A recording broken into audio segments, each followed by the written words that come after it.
May the Lord bless the reading of the portion of the scripture. మనం చదివినటువంటి యొక్క లేఖన భాగమును ప్రభువు మన యొక్క వినికిడిలో దీవించును గాక. Now, if you want to give a title for chapter 12, we can give the title at the end of the days. That means that during the last days of this present earth. ఈ 12వ అధ్యాయానికి మనము ఒక పేరు పెట్టుకోవాలంటే అంత్య దినములలో ఉన్నటువంటి చివరి దినాలని చెప్పుకోవచ్చు. ఎందుకంటే భూలోకము అనేది అంతటితో అంతరించిపోతుంది. That terminology I had taken from chapter 12 verse 13, the last passage. You see that at the end of the days, you can read there at the end of the days. ఈ మాట నేను ఎందుకు చెప్పానంటే ఈ 12వ అధ్యాయంలోనే చివరి వచనమైనటువంటి 13వ వచనములో ఉంది, నీవు అంత్యము వరకు అనేటువంటి మాట ఉన్నది. Yeah, the angel is telling that ye shall stand upon thy lot at the end of the days. You will stand upon the lot at the end of the days. అక్కడ వ్రాయబడినటువంటి విషయం ఏమిటంటే నీవు అంత్యము వరకు ప్రభువు మీద నిలిచి ఉండాలని దూత చెబుతూ ఉన్నాడు. In chapter 12, various events are described just before the millennial kingdom. ఈ 12వ అధ్యాయంలో వ్రాయబడినటువంటి అనేకమైనటువంటి విషయాలు ఎప్పుడు సంభవిస్తాయి అంటే 1000 ఏండ్ల పరిపాలనకు ముందు.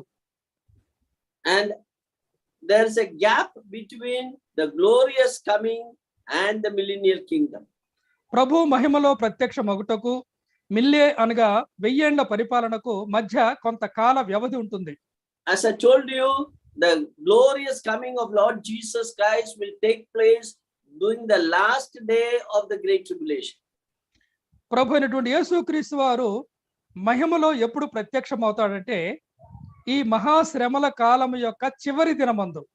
So there is a 75 days between the glorious appearance and the beginning of the millennial kingdom.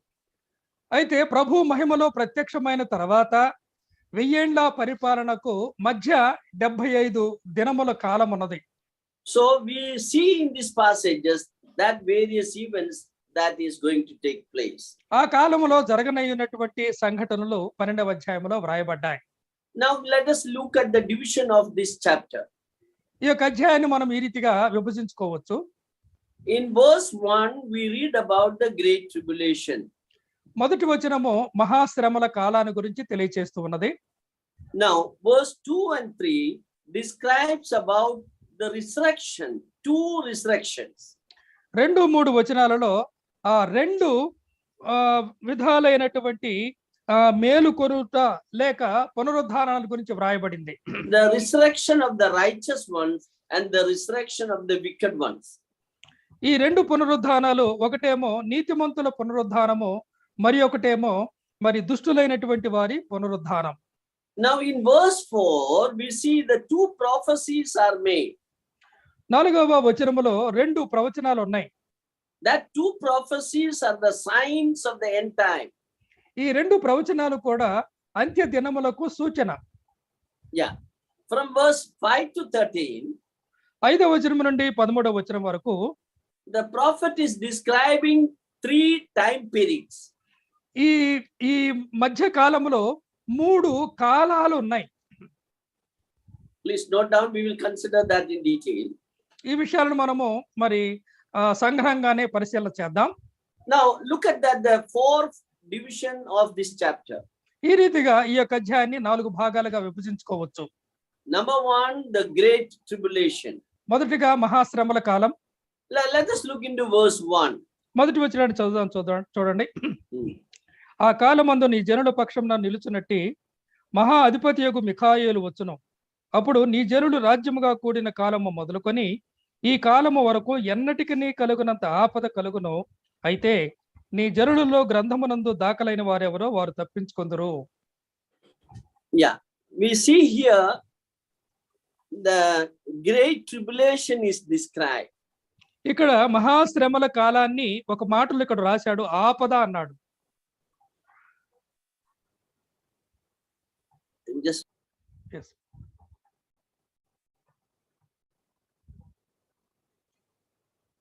Okay, so we see that the angel Michael is the angel that supports the people of Israel. మిఖాయేలు అనేటువంటి దేవదూత ఇశ్రాయేలీల పక్షమున వారిని బలపరిచేవాడుగా ఉన్నాడు. See, look at it, at that time shall Michael stand up, the great prince who standeth for the children of thy people. మొదటి భాగంలో ఉన్నది, నీ జనుల పక్షమున నిలుచునట్టి మహా అధిపత్యగు మిఖాయేలు అన్నారు. Michael is an angel who always stands to protect the people of Israel. ఇశ్రాయేలు జనాంగాన్ని కాపాడుట కొరకై మిఖాయేలు అనేటువంటి దేవదూత కనబడుతూ ఉంటాడు. So it is mentioned, thy people means the people of Daniel, that is people of Israel. ఇక్కడ నీ జనులు అనగా దానియేలు ప్రజలు అనగా ఇశ్రాయేలీలు. Now here it is mentioned, Michael is a great prince. ఇక్కడ మిఖాయేలు గురించి వ్రాయబడిన మాట మహా అధిపతి అని ఉన్నది. If you read about Michael, we see that almost all places we see that Michael is standing for the children of God. మిఖాయేలు గురించి ఎక్కడైతే పరిశుద్ధ గ్రంథములో వ్రాయబడిందో ఆ సందర్భాలన్నిటిలో కూడా మిఖాయేలు ఇశ్రాయేలు పక్షమున ఉండేవాడు.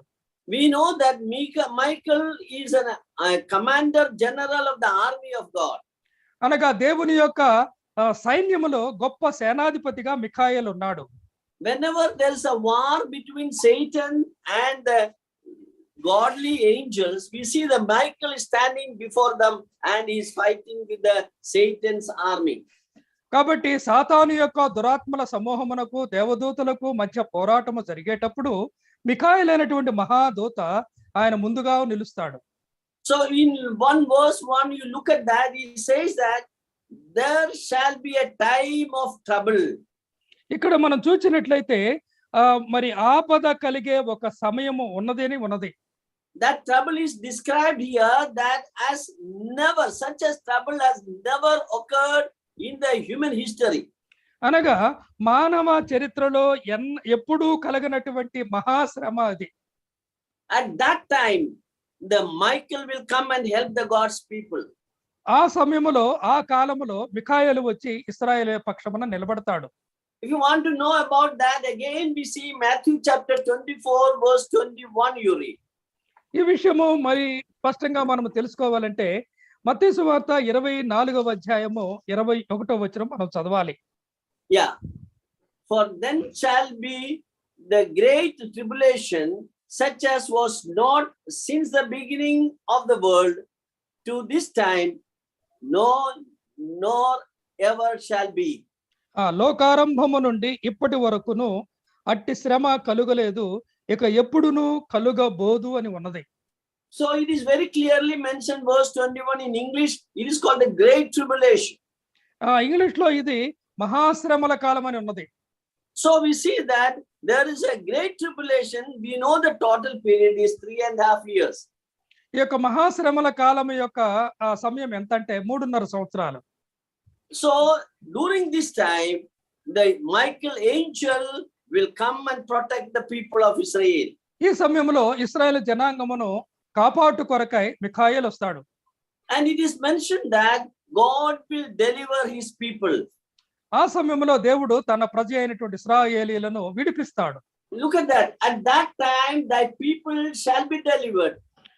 And read it. అయితే నీ జనులలో గ్రంథమునందు దాఖలైన వారు తప్పించుకొందురు అని ఉన్నది. Not that all Israel will be saved. అనగా ఇశ్రాయేలందరూ రక్షింపబడతారని ఇక్కడ లేదు. It very clearly mentioned that whose names are written in the book of Lamb's book of life. కాబట్టి ఎవరు తప్పించబడతారంటే నీ జనులలో గ్రంథమునందు దాఖలైన వారు మాత్రమే. Yeah, very clearly, everyone that shall be found written in the book, only they will be saved. కాబట్టి గ్రంథమందు ఎవరి పేర్లైతే వ్రాయబడతాయో వారు మాత్రమే రక్షింపబడతారు. And we know that tribulation, great tribulation, so much that thousands and millions of the Jewish people will die. కాబట్టి మహాశ్రమల కాలంలో మనం ఎరుగుదము మరి లక్షల కొలది ఇశ్రాయేలులు మరణిస్తారు. According to the book of Zechariah chapter 13, we read that 2/3 of the population will be eliminated. Zechariah గ్రంథము 13వ అధ్యాయములో వ్రాయబడినటువంటి మాటను బట్టి ఇశ్రాయేలీలలో మరి 1/3 భాగం అనగా రెండు భాగాలు వారు మరణిస్తారని ఉన్నది. Only 1/3 of the population will remain. ఒక భాగం మాత్రమే మిగిలి ఉంటారు. రెండు భాగాలుగా వారు మరణిస్తారు. Now it is imagined that today it is estimated that the total Jewish population is 15 million. నేడు మరి ఇశ్రాయేలు యొక్క జనసంఖ్య ఎంతంటే 1,50,00,000. So you imagine that today is this tribulation time. 15 million means only 5 million will remain, 10 million will be killed. అనగా దీని అర్థం ఏమిటంటే 50,00,000 మాత్రమే బ్రతుకుతారు, తప్పించుకుంటారు, రక్షింపబడతారు. మరి 1,00,00,000 మంది వారు మరణిస్తారని దీన్ని బట్టి మనం గ్రహించవచ్చు. You should know that from the history that Hitler killed only 6 million Jewish people. చరిత్రలో హిట్లర్ అనేటువంటి క్రూరమైనటువంటి వ్యక్తి 60,00,000 మందిని మరి యూదులను సంహరించాడు. But the Antichrist will kill more than that. At present itself, the present calculation, we can say that he will kill 10 million people. కాబట్టి నేడున్నటువంటి లెక్కల ప్రకారము మరి క్రీస్తు విరోధి అనేటువంటి ఇతడు మరి సుమారు 1,00,00,000 మందిని అతడు మరి సంహరిస్తాడు. So it's a great tribulation. We have studied about the great tribulation in chapter 9 of Daniel. కాబట్టి 9వ అధ్యాయంలో ఈ యొక్క విషయాన్ని మనము ధ్యానము చేశాము, ఆ యొక్క శ్రమల కాలము ఎలాంటిదో అని.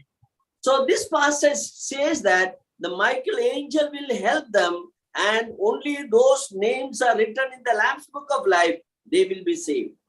కాబట్టి ఆ గొర్రెపిల్ల జీవ గ్రంథమందు ఎవరి పేర్లు అయితే వ్రాయబడ్డాయో వారు మాత్రమే రక్షింపబడతారు, కానీ మిగిలినటువంటి వారు మరణిస్తారు. ఆ సమయంలో మరి మిఖాయేలు అనేటువంటి దేవదూత వారి పక్షాన ఉంటాడు. Now the Daniel is describing two resurrection in verse 2 and 3. 2-3 వచనాలలో దానియేలు 2 విధాలైనటువంటి పునరుద్ధానాల గురించి వివరిస్తూ ఉన్నాడు. Look at that. Many of those who sleep in the dust of the earth shall awake. సమాధులలో నిద్రించు అనేకులు మేలుకొనిదురు అని ఉన్నది. So resurrection is definitely going to take place. కాబట్టి ఇలాంటి పునరుద్ధానం అనేది తప్పనిసరిగా నెరవేరుతుంది. There is a two resurrection measures, some to the everlasting life and some to shame and everlasting contempt. ఈ 2 విధాలైనటువంటి పునరుద్ధానంలో మొదటి పునరుద్ధానములో నిత్య జీవాన్ని అనుభవించుటకు, రెండవ పునరుద్ధానములో నిత్యముగా హేయులగుటకు అని ఉన్నది. So we see that there are two resurrection. One is a resurrection for life and the other one is a resurrection of contempt. కాబట్టి ఒకటేమో నిత్య జీవాన్ని పొందుటకు జరిగే నిత్య జీవం యొక్క పునరుద్ధానము, రెండవదేమో మరి తీర్పు లేక శిక్ష అనుభవించుట కొరకే జరిగే పునరుద్ధానం. Just to read John's Gospel chapter 5 verse 28 and 29. Same thing is mentioned there. ఇదే విషయాన్ని మనము యోహాను సువార్త 5వ అధ్యాయము 28, 29 వచనాలలో చూడగలం. Yeah, please read that. Yes, brother. దీనికి ఆశ్చర్యపడకుడి, ఒక కాలము వచ్చుచున్నది, ఆ కాలమున సమాధుల్లో నున్న వారందరూ ఆయన శబ్దం విని మేలు చేసిన వారు జీవ పునరుద్ధానమునకును, కీడు చేసిన వారు తీర్పు పునరుద్ధానమునకును బయటికి వచ్చెదరు. Yeah, here also very clearly mentions about the two resurrections. ఇక్కడ కూడా మనం చూసినట్లయితే 2 రకాలైనటువంటి పునరుద్ధానాలు ఉన్నాయి. And marvel not at this, for the hour is coming. There we see that which all those who are in grave shall hear the voice of Lord Jesus Christ. 28వ వచనంలో దీనికి ఆశ్చర్యపడకుడి, ఒక కాలము వచ్చుచున్నది, ఆ కాలమున సమాధుల్లోనున్న వారందరూ ఆయన శబ్దమును విందురు.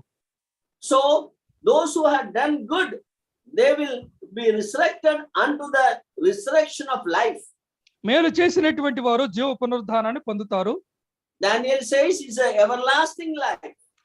దానియేలు గ్రంథంలో అది నిత్య జీవం అనేటువంటి పదం వాడబడింది.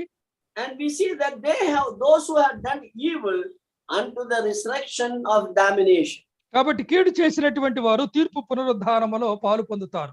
So there are two definite resurrections are there. ఈ రీతిగా పునరుద్ధానాలు అనేవి 2 ఉన్నాయి. Of course, it is a big subject. We have to go into the details to understand it. కాబట్టి యొక్క 2 పునరుద్ధానాలు అనేటువంటి యొక్క అంశము చాలా విస్తృతమైనది. దాన్ని ధ్యానించడానికి మరి విస్తృతంగానే మనము దేవుని వాక్యాన్ని ధ్యానించాలి. The concept of resurrection is unique to the Bible. ఈ పునరుద్ధానం అనేది పరిశుద్ధ గ్రంథములోనే వ్రాయబడినటువంటి ఒక విశిష్టమైన అంశం. No religion is speaking about resurrection. ఏ ఇతర మతములో కూడా పునరుద్ధానాన్ని గురించి తెలియచేయటంలా. Yes, there is some religion like Islam, they speak about resurrection. అయితే ఇస్లాంలో కూడా పునరుద్ధానాన్ని గురించి వారు మాట్లాడతారు. But they are taken from the Bible. అయితే అవి వారు ఎక్కడి నుంచి తీసుకున్నారంటే బైబిల్లో నుంచే. What I want to tell you is that Bible is the source for the concept of resurrection.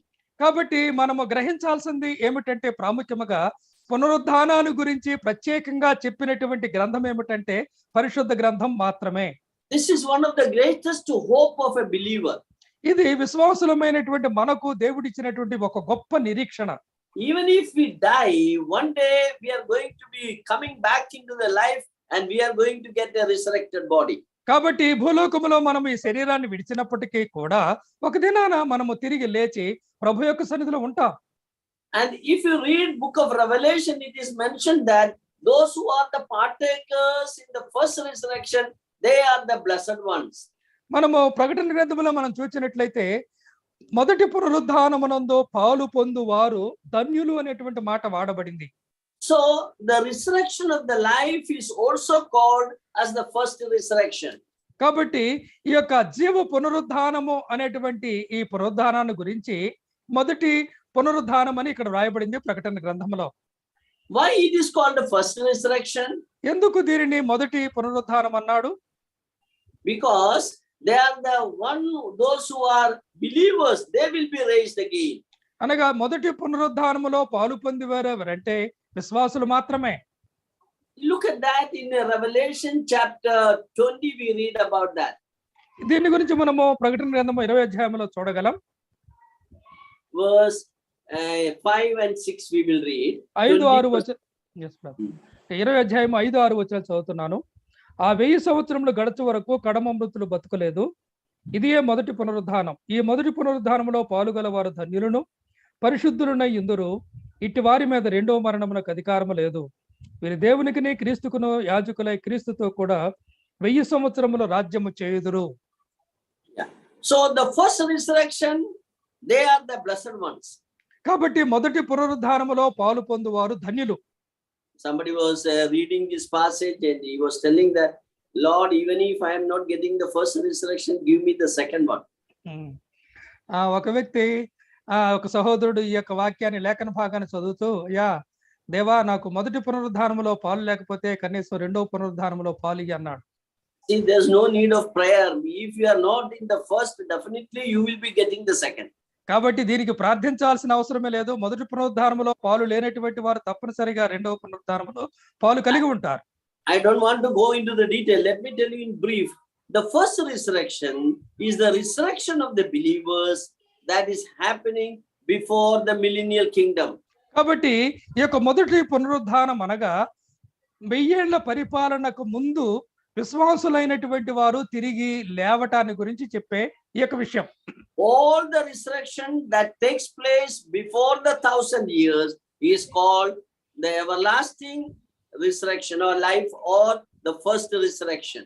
కాబట్టి ఆ యొక్క 1000 ఏళ్ల పరిపాలనకు ముందు మరి లేచే వారందరూ కూడా ఈ యొక్క మొదటి పునరుద్ధానములో పాలు పొందినటువంటి విశ్వాసులు. But after 1000 years, అయితే 1000 ఏళ్ల పరిపాలన గడిచిన తర్వాత there is a resurrection. మరి ఒక పునరుద్ధానం ఉన్నది. That resurrection is the resurrection of the wicked ones. అది దుష్టులకు సంబంధించినటువంటి కీడు చేసిన వారికి సంబంధించిన పునరుద్ధానం. So you look at chapter 12 verse 2 and 3, the both are combined together and said, but actually there is a gap of 1000 years. ఈ 3-4 వచన 2-3 వచనాలలో ఈ రెండు పునరుద్ధానం గురించి వరుసగా చెప్పబడినప్పటికీ కూడా మొదటి పునరుద్ధానానికి రెండవ పునరుద్ధానానికి మధ్య 1000 ఏళ్ల కాల వ్యవధి ఉన్నది. When you read, you feel that they are occurring at the same time. No, they are not occurring at the same time. There is a gap of 1000 years. కాబట్టి ఇక్కడ చదివినప్పుడు ఇవి రెండు కూడా ఒకదాని తర్వాత మరొకటి జరుగుతూ ఉన్నట్లుగా మరి భావించవచ్చు, కానీ ఆ రీతిగా లేదు. ఈ రెండిటి మధ్య కాల వ్యవధి ఉన్నది, అదే 1000 ఏళ్ల పరిపాలన. So all the believers will be resurrected before the 1000 years.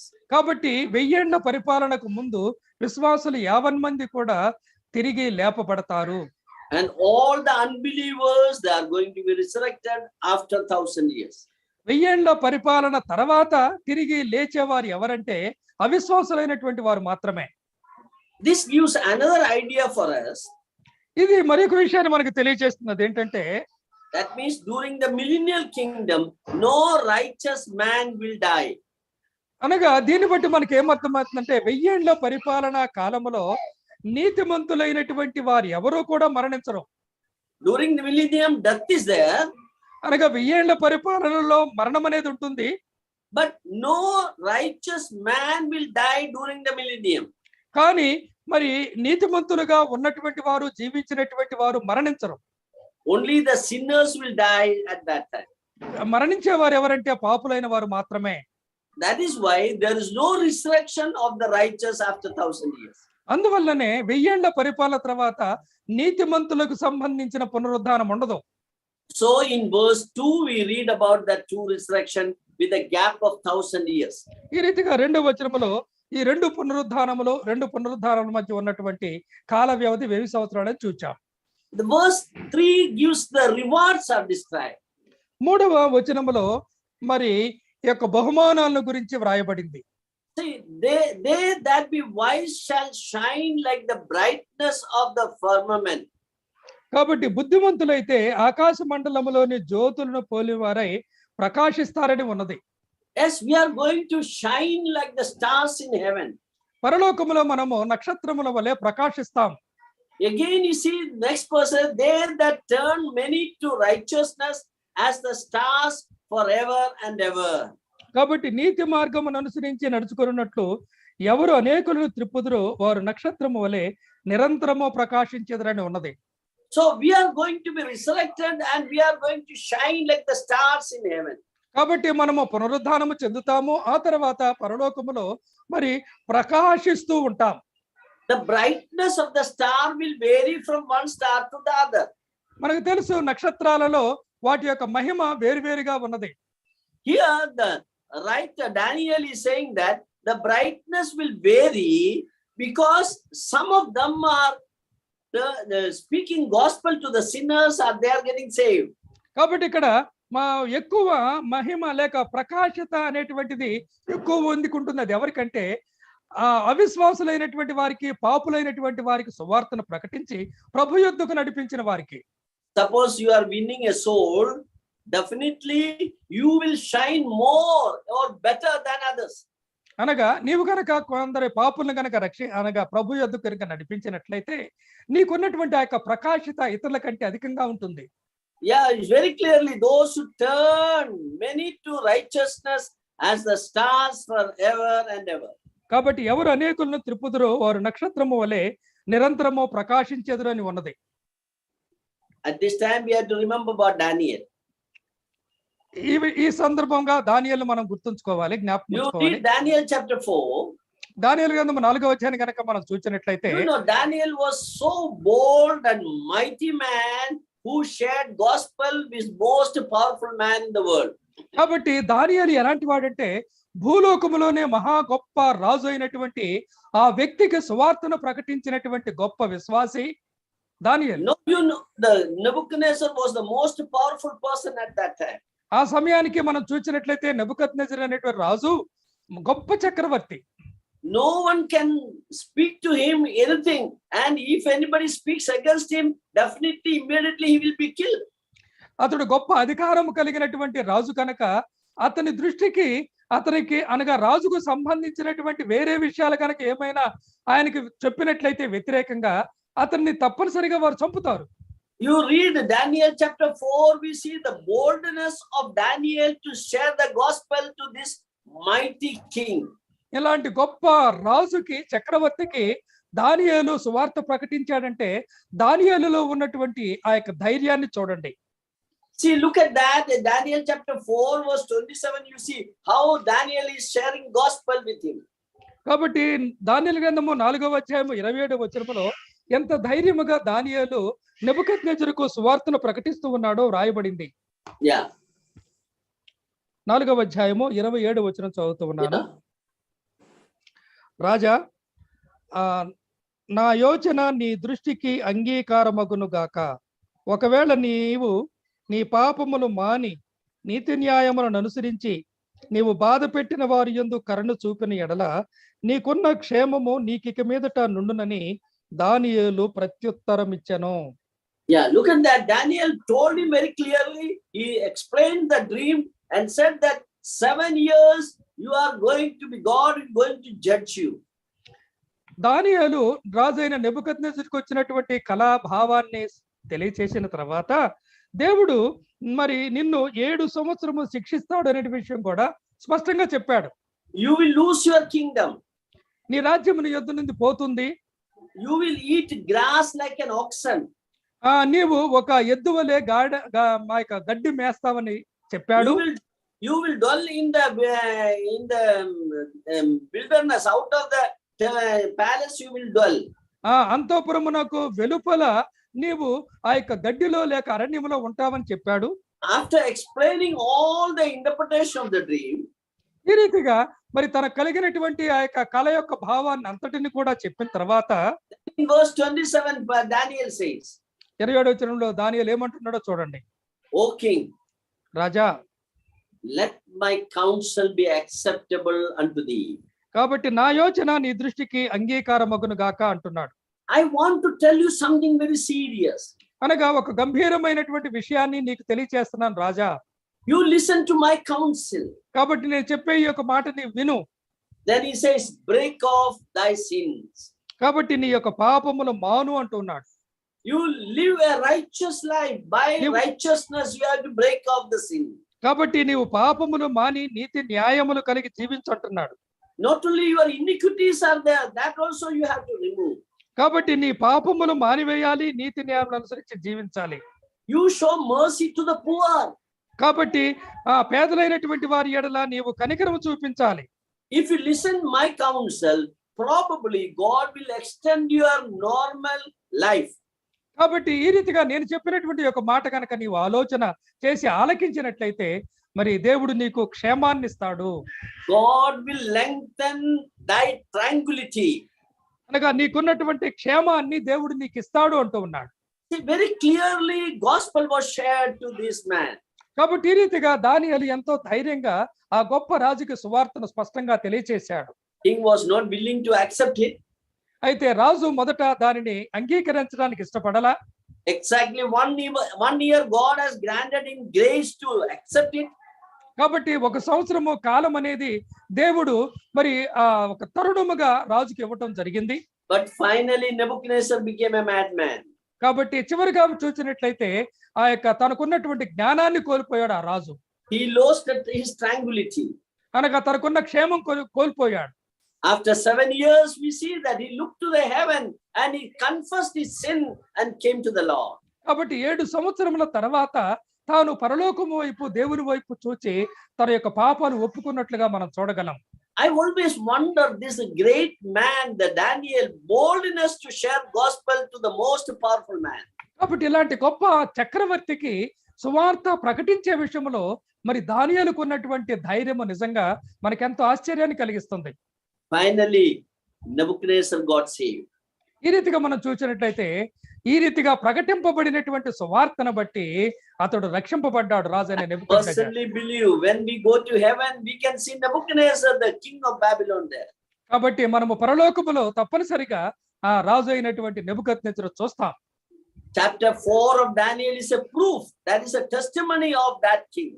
కాబట్టి దానియేలు గ్రంథము 4వ అధ్యాయంలో అతడు రక్షింపబడ్డాడు అనే దానికి చక్కని సాక్ష్యం ఈ 4వ అధ్యాయం. So Daniel chapter 12, Daniel is telling that, understand that God will reward those who lead the sinners to righteousness. కాబట్టి ఈ విషయాన్ని బట్టి దానియేలు ఇక్కడ మాట్లాడుతూ ఉన్నారు. ఎవరైతే పాపులైనటువంటి వారిని ప్రభువు ఎదుకు మళ్ళిస్తారో వారు నిరంతరము మరి ఎక్కువగా ప్రకాశిస్తారంటున్నాడు. He will shine like a stars in heaven. కాబట్టి పరలోకములో నక్షత్రముల వలె వారు ప్రకాశిస్తారు. Let me ask you one question to all of you. కాబట్టి ఇప్పుడు నేను మీ అందరికీ ఒక ప్రశ్న వేస్తూ ఉన్నా. We are all working in various offices in our workplace. మనమందరము కూడా ఆయా స్థలాలలో పనిచేసే వారమే. We have bosses under whom we are working. మనం పనిచేసే చోట మనకు యజమానులుగా ఉన్నవారు ఉన్నారు. Many a time our bosses are unbelievers. అనేక సార్లు యొక్క యజమానులు మనం చూసినట్లయితే ఉన్నత హోదాలో ఉన్నప్పటికీ కూడా Let అవిశ్వాసులు. me ask you one thing. Have you ever shared gospel to your boss? కాబట్టి నేను ఒక ప్రశ్న అడుగుతూ ఉన్నా, నీవు ఎక్కడైతే పనిచేస్తూ ఉన్నావో నీ ఉన్నత ఉద్యోగికి అక్కడ ఎప్పుడైనా సువార్త ప్రకటించావా? I know that it is not easy. నాకు తెలుసు అది అంత సులభం కాదని. But you prayerfully do that. కానీ నీవు ప్రార్థించిన ఎడల ఆ కార్యాన్ని నీవు జరిగించగలవు. You ask the Lord, Lord, give me an opportunity to share the gospel to my boss. కాబట్టి దేవా, మరి మా యజమానునికి సువార్త ప్రకటించడానికి నాకు ఒక సమయాన్ని, తరుణాన్ని అనుగ్రహించమని దేవుని సన్నిధిలో ప్రార్థించు. God will open a way for you to share the gospel to your boss. దేవుడు తప్పనిసరిగా ఒక మార్గాన్ని నీకు అనుకూలపరుస్తాడు నీ యొక్క యజమానునికి నీవు సువార్త ప్రకటించుటకు. I remember about a man who has given a testimony. ఒక వ్యక్తి మరి ఇచ్చినటువంటి సాక్ష్యాన్ని గురించి నేను విన్నా. Long back in Saudi Arabia, he was working in Saudi Arabia. Saudi అరేబియాలో పనిచేస్తూ ఉన్నప్పుడు బహుకాలం క్రితం జరిగిన విషయం ఇది. He is a believer, but you know Saudi Arabia is not allowed to share gospel to anyone. కాబట్టి అతను విశ్వాసి, మరి సౌదీ అరేబియాలో సువార్తను బహిరంగంగా పంచుకోవడానికి వీల్లేదు. So this brother, he was always praying, God, give me an opportunity to share the gospel to my people, my colleagues in the office. ఈ యొక్క సహోదరుడు దేవుని సన్నిధిలో ప్రార్థన చేస్తూ ఉన్నాడు. నేను ఎక్కడైతే ఆఫీసులో పనిచేస్తూ ఉన్నానో మరి తోటి ఉద్యోగులకు సువార్త ప్రకటించడానికి ప్రభువా నాకు తరుణం ఇవ్వని ప్రార్థన చేస్తూ ఉన్నాడు. So what this brother used to see, that when the food is coming, he just closes his eyes and few minutes he takes to give thanks for the food. తాను చేసే పని ఏమిటంటే తన దగ్గరికి ఆహారం వచ్చినప్పుడు ఆ ఆహారాన్ని తీసుకొని మునుపు 2-3 నిమిషాలు కళ్ళు మూసుకొని తాను ప్రార్థనలో గడిపేవాడు, దేవుని స్తుతించేవాడు. Yes, verbally he may not say, he silently he giving thanks for the food. కాబట్టి బయటికి ఏ మాట పలికేవాడు కాదు, కానీ మౌనంగానే దేవునికి స్తుతులు చెల్లించేవాడు. But this behavior helped him many times to share the gospel with the others. కాబట్టి ఈ రీతిగా తాను చేసినటువంటి ఈ యొక్క పనిని బట్టి సువార్త ప్రకటించడానికి ఆయనకి అవకాశం వచ్చింది. After the meals, sometimes somebody will come and ask, why you closed your eyes and what you were doing before the food. కాబట్టి ఈ రీతిగా ఆహారం తిన్న తర్వాత కొలీగ్స్ వచ్చి ఇతను అడుగుతూ ఉన్నారు, ఏం చేస్తున్నావు నువ్వు, ఆహారం దగ్గరికి వచ్చినప్పుడు కళ్ళు మూసుకుంటున్నావు, కొంత సమయం ఆ రీతిగా ఏం చేస్తున్నావు అని అడిగారు. He takes that opportunity to share the gospel to that person. కాబట్టి ఆ సమయాన్ని, వచ్చినటువంటి అవకాశాన్ని ఉపయోగించుకొని సువార్త చెప్పేవాడు. So what I want to tell you is that, brothers, you have to share gospel to the bosses under whom you are working. కాబట్టి నేను చెప్పే విషయం ఏమిటంటే, మీరు ఎక్కడైతే పనిచేస్తూ ఉన్నారో ఉన్నత ఉద్యోగికి సువార్తను ప్రకటించడానికి ప్రార్థనాపూర్వకంగా సిద్ధపడండి. Yes, when I was working, I had this difficulty. I was praying, God, I want to share the gospel to my principal. I want to share the gospel to my head of the department. కాబట్టి నేను పనిచేస్తూ ఉన్నప్పుడు మరి అక్కడ ఉన్నటువంటి head of the department కి, తర్వాత principal కి సువార్తను ప్రకటించాలి అనేటువంటి ఆశ నాకుండి ప్రార్థించేవాడిని. God has given me an opportunity to share gospel to my principals as well as to my colleagues.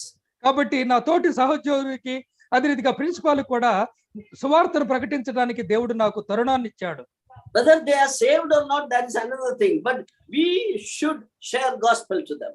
కాబట్టి రక్షింపబడినటువంటి అనగా ఈ సువార్త ప్రకటింపబడగా వారు రక్షింపబడ్డారో లేదో నాకు తెలియదు, కానీ సువార్త అయితే మనం ప్రకటించాలి. But Daniel did that and Nebuchadnezzar got saved. కాబట్టి దానియేలు ఆ రీతిగా సువార్త ప్రకటించాడు, నెబుకద్నెజరు రక్షింపబడ్డాడు. And Daniel says that God is going to give me the reward for my labor. కాబట్టి ఈ రీతిగా మరి దేవుని కొరకు ఆ రీతిగా పనిచేసినటువంటి వారికి తప్పనిసరిగా దేవుడు బహుమానం ఇచ్చేవాడుగా ఉన్నాడు. Now the next verse, in verse 4, ఆ తర్వాత 4వ వచనంలో మనం గమనించినట్లయితే the two things are mentioned there. ఇక్కడ 2 విషయాలు చెప్పబడ్డాయి. Look at that verse 4, we will read. 4వ వచనం నేను చదువుతూ ఉన్నాను.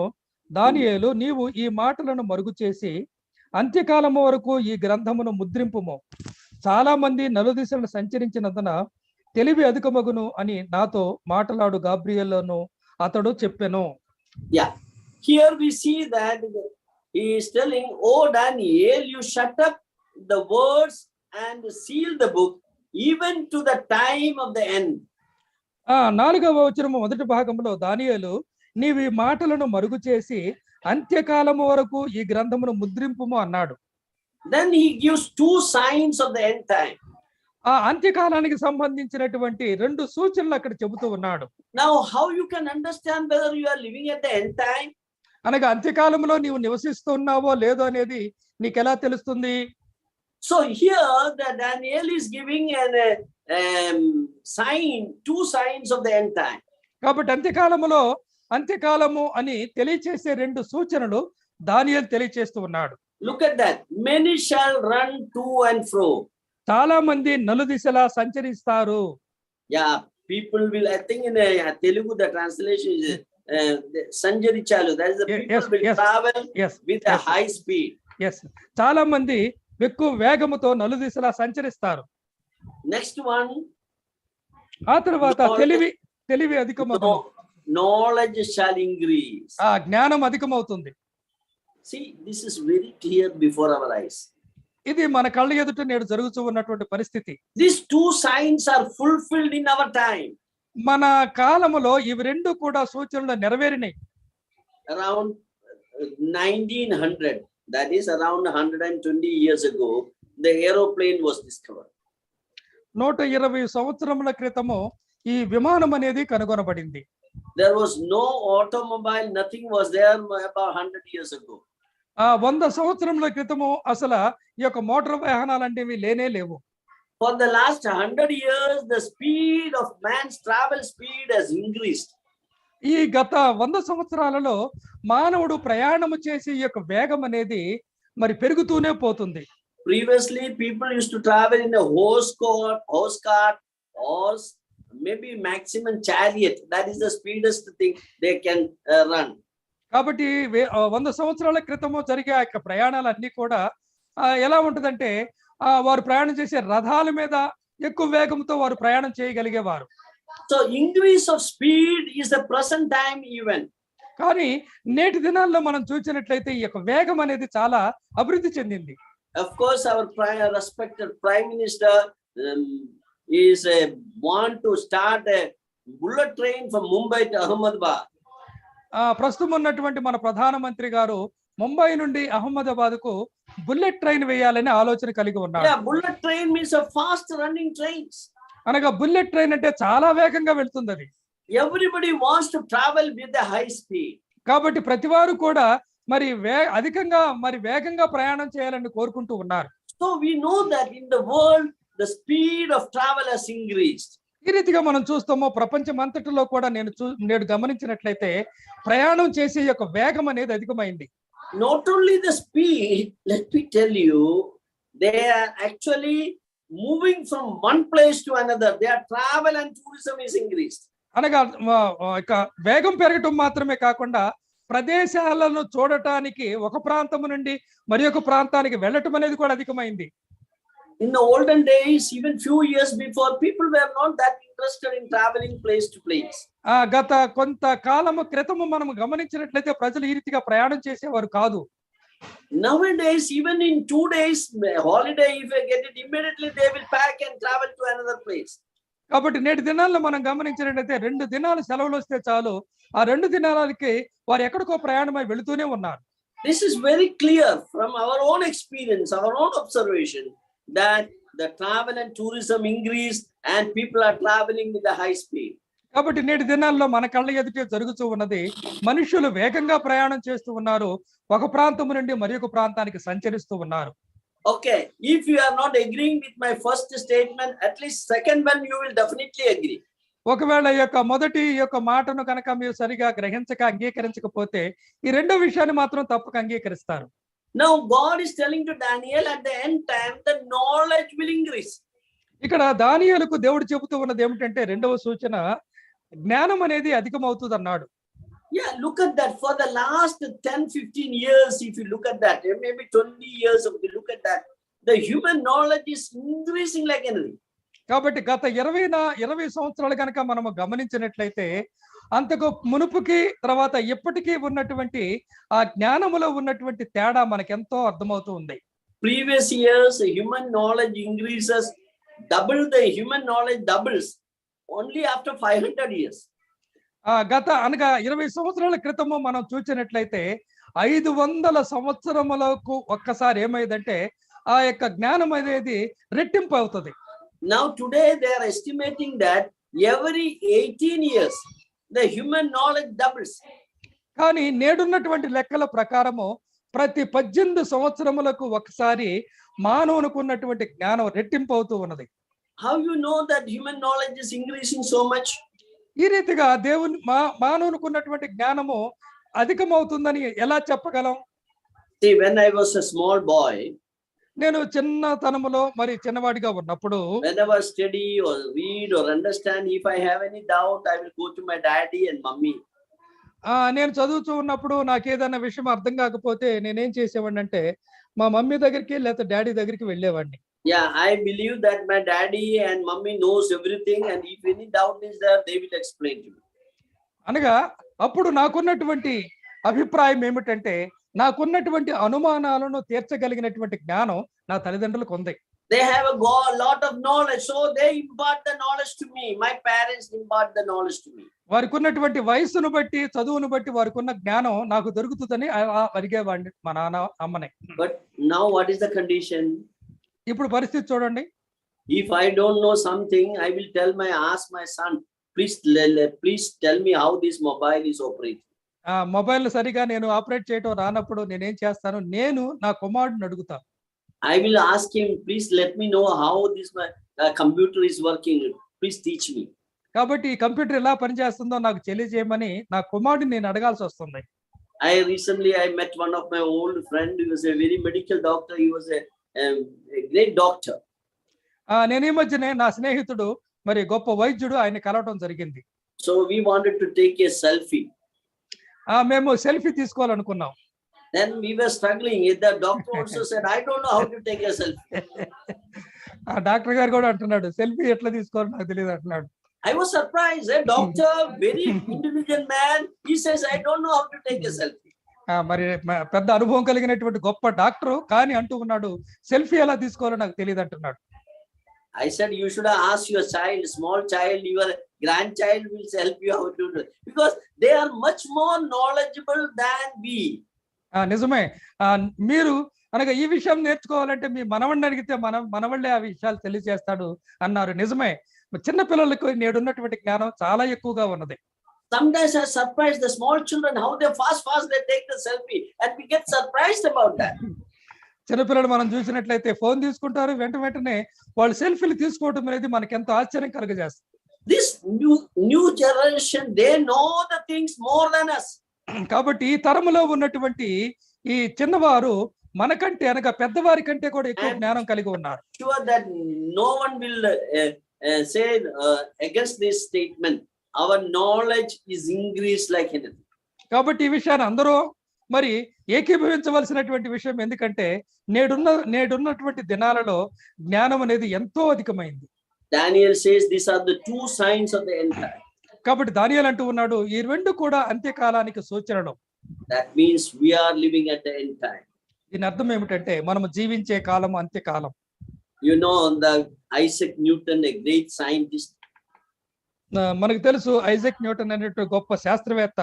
He lived around more than 300 years ago. ఆయన జీవించినటువంటి కాలము 300 సంవత్సరాల క్రితము. The man who discovered the gravitation, you know, that is a great discovery.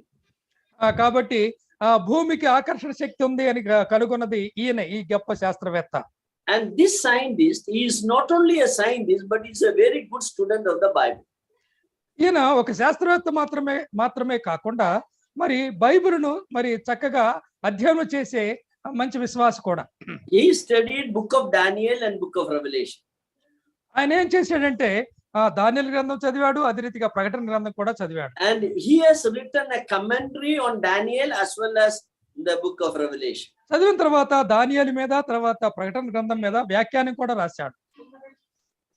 And while he was writing the commentary on Daniel, దానియేలు గ్రంథం మీద తాను వ్యాఖ్యానం రాయొచ్చు ఉండగా ఐజాక్ he న్యూటన్ wrote గారు a commentary on this verse 4. ఈ 4వ వచనం మీద ఆయన ఒక వ్యాఖ్యానం ఈ రీతిగా చేశాడు. When he was writing, you know, there was nothing was there, no aeroplane, no automobile, nothing was there. కాబట్టి ఆ కాలములో ఐజాక్ న్యూటన్ జీవించినట్టు ఆ కాలంలో ఆటోమొబైల్స్ అంటూ లేక విమానాలు అంటూ అసలు లేనే లేవు ఆ దినాలను.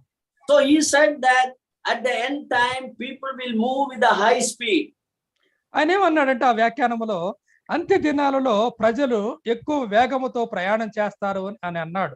Then he said, at the end time, the knowledge, man's knowledge will increase. ఆ తర్వాత రెండవదిగా మరొక సూచన ఏమిటంటే మనుషులకు ఉన్నటువంటి జ్ఞానం కూడా అధికమవుతుంది అన్నాడు. The Isaac Newton could not imagine. So maximum, he was thinking how speed people will travel. He said like this, at the end time, maybe people will be traveling 50 miles per hour. కాబట్టి ఆ దినాలలో ఉన్నటువంటి ఆ పరిస్థితులను బట్టి ఆ శాస్త్రవేత్త చెప్పింది ఏమిటంటే వేగం ఎంతవరకు ఉండొచ్చు అంటే 50 మైళ్ళు ఉండవచ్చు ఒక గంటకి అని అన్నాడు. Today 50 miles is nothing, at that time he cannot imagine more than that. He said man can travel 50 miles per hour. అనగా ఆ దినాలలో ఉన్నటువంటి ఆ పరిస్థితులను బట్టి మానవుడు ఎంత వేగంగా వెళ్ళగలడంటే గంటకి 50 మైళ్ళు అన్నాడు. There was after some time he became old, but there was a young atheist was there in France. ఆ తర్వాత కొంతకాలం తర్వాత ఈయన పెద్దవాడు అయిపోయాడు. తర్వాత ఫ్రాన్స్ లో మరి ప్రభు అనగా దేవుని లేడరేటువంటి చెప్పే ఒక వ్యక్తి ఉన్నాడు. He is Voltaire. You might have heard about it. He's a great philosopher. Voltaire was living. అతడే వాల్టేర్ అనేటువంటి ఒక గొప్ప తత్వశాస్త్రవేత్త. The Voltaire, he read this statement of Isaac Newton. Isaac Newton గారు రాసినటువంటి యొక్క వ్యాఖ్యానాన్ని గురించి ఆయన చదివాడు. Then he said, what a foolish scientist he is. ఆయన ఏమన్నాడంటే ఈ శాస్త్రవేత్త ఎలాంటి వెర్రివాడు. He says that man will travel 50 miles per hour. ఈయన ఏమంటున్నాడంటే వేగం పెరిగితే 50 మైళ్ళు ఒక గంటలో ప్రయాణం చేస్తారని చెబుతూ ఉన్నాడు. Voltaire, he said it is impossible. Walter ఏమన్నాడంటే 50 మైళ్ళు ఒక గంటకు ప్రయాణం చేయడం అసాధ్యం. Man cannot travel 50 miles per hour. ఎందుకంటే ఒక గంట వేగము 50 మైళ్ళ వేగముతో ప్రయాణం చేయడం అసాధ్యం అన్నాడు.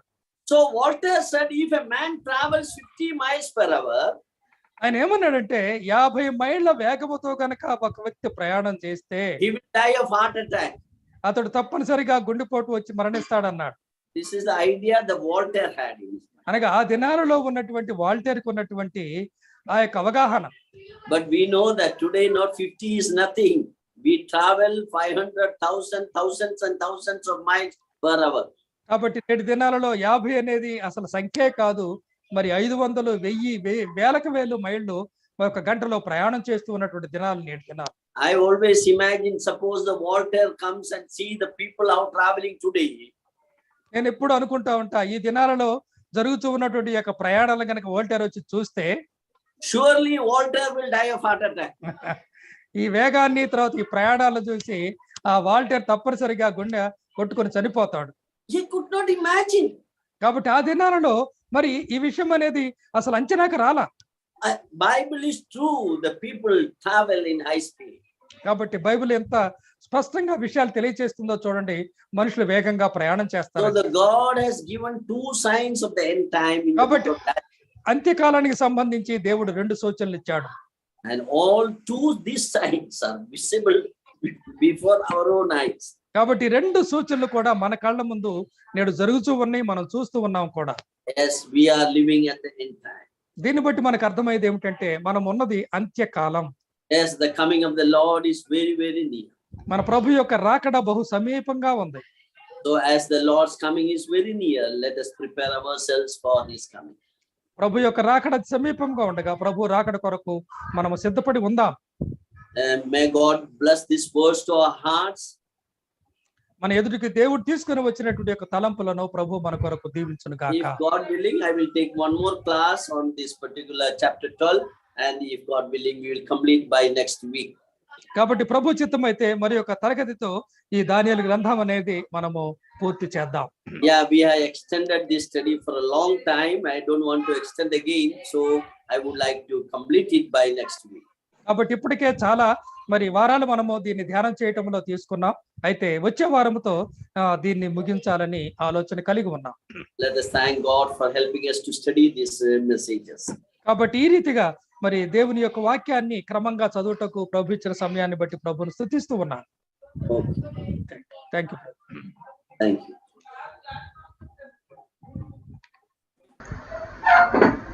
Thank you very much, brother, for wonderful the word. and we are very much blessed and encouraged by it, and day by day it's getting very much interesting, and thank you very much once again for sharing the word. మనము ప్రార్థనతో కూడికను ముగించుకుందాం.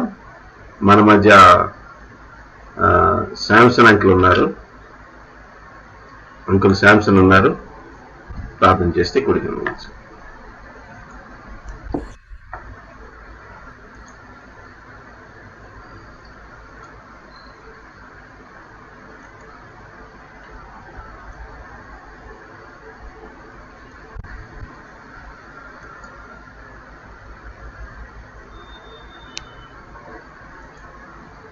Samson uncle,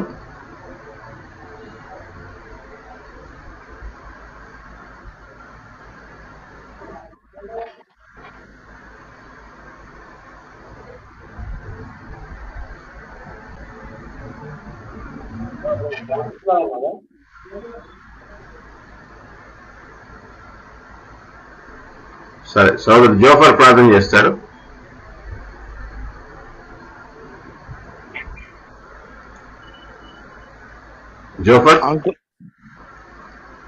Zophar ప్రార్థన చేస్తారు. పరిశుద్ధుడు అయిన మా ప్రియ పరలోకపు తండ్రి, మహిమోన్నతుడు అయిన మా తండ్రి, జీవాధిపతి అయిన మా తండ్రి, మీకే స్తోత్రాలు నాయన. మమ్మల్ని ఎంతగానో ప్రేమించి మాకు అనుగ్రహించిన రక్షణ బట్టి మీకే కృతజ్ఞతాస్తుతులు చెల్లిస్తూ ఉంటున్నాం. అయా యొక్క సాయంకాల సమయం మందు బైబిల్ క్లాస్ ధ్యానంలో మీ దాసుడును కోశి మాథ్యూ గారును ఆయన మాథ్యూ గారి ద్వారా దానియేలు గ్రంథం 12వ అధ్యాయం మీద మీరు మాట్లాడిన మీ వాక్యాన్ని బట్టి మీకే కృతజ్ఞతాస్తుతులు చెల్లిస్తూ ఉంటున్నాం.